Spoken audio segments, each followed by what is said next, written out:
Hey folks, Quest the Vape over here. I'm going to do some basic, hope you don't mind me talking, and I'll do shit while I talk. Changing out my batteries on my IPv3. Going to rewick a bunch of cotton so I could do some more juice, not quite reviews, but mentions. How about that? Honorable mention. Listen, along the way in your quest for vape, you get past the initial stages of, oh my God, what am I going to do without cigarettes in my life? And then you migrate and work your way towards, oh wow, I found some great juice flavors that I love, that I can vape on and that replace cigarettes adequately. I'm off the stinkies. You know, you're getting there. You find the good setup, you find that tank that works for you, that you like that vape, and you get to the point where vaping's your way of life for nicotine versus smoking. Right, that's step one. What should we call that? That's a big milestone. Big milestone. I've helped a lot of people to get into vaping, not because there's like some sort of discipleship in vaping. That ain't it. All right, it's not. I'm not an evangelist for vaping. I'm very much in favor of harm reduction. I'm very much in favor of not smoking. I smoked for more than half my life, and now I'm not smoking, and I notice the health benefits, and I can breathe, and I can do quite strenuous fitness things that require endurance, require oxygen, require you to be able to recover fast, and smoking was really getting in the way of that. Smoking was really interfering with a lot of the things in life I wanted to do.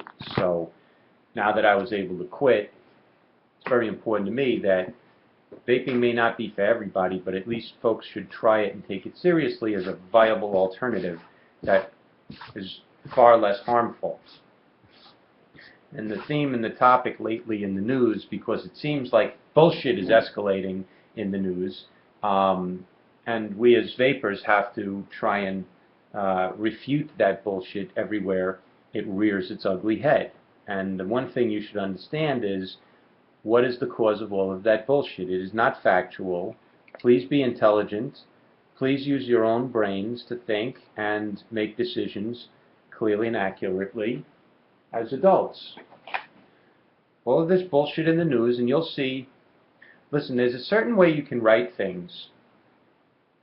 Journalists learn this trick. I don't know if they fucking learn it in school and they're taught this, or they pick it up very quickly, but they exploit your conscious and your subconscious minds, which are two separate entities, because one of the reasons why you dream, one of the reasons why you need sleep, aside from the physical recovery process, is your brain needs to shut down and go into subconscious categorizing, filtering, sifting mode, where it takes all of your experiences throughout the day and it compares them against everything you've experienced in your life, and it assimilates some things which might fit into previous theories and thought processes, and other things which conflict with theories and thought processes. And you kind of need to assimilate that to know, like, sleep on it, mull it over. You need to do that to be able to say what was truthful in what I heard and experienced today and what was not truthful.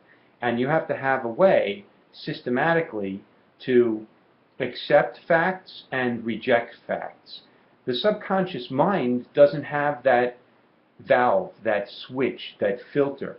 The subconscious mind believes everything. So the reason why children will get upset and cry watching movies that are fictional, and I watch my daughters do this, is because they're so young, they haven't had that storage bank of experience in life to take something in and say, no, that's not factual, I reject that. They accept everything as if it's fact. Like when they're watching TV, they think that's really going on. They'll watch a TV show, they think that that's really going on. Little young children will talk to the characters on the screen because they don't realize that person is not in the room with me. They think the person's in the room with me, just on the other side of this like window. And then when you get older, you realize, oh, you look around the back of that thing and go, that's not a real person, that's just an image. But your subconscious brain still thinks, actually, that's really going on. So there's a certain journalistic way of describing things where they will take a sentence, and if you read the sentence contextually, logically, it basically says nothing. But there's certain words in there which, if I were to tell you, vaping might possibly, absolutely, possibly be harmful to you. Did I say it's harmful? No. I said possibly. Why did I throw the word absolutely in there? Because I'm exploiting your subconscious brain. I'm reaching into your brain and telling 50% of your brain, absolutely this is harmful. And you believe it. Even though I get away with it, okay, I have a little cop out there that it may potentially. And there was a recent article I was reading on Facebook, and they did this like 5 times.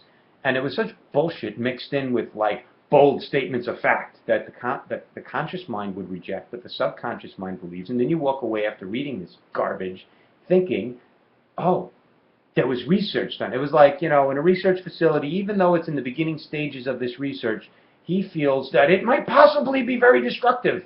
A bombshell of news if it turns out that this is the case. And it's like, it's such trivial nonsense that the guy wrote, but he punches it with bold statements.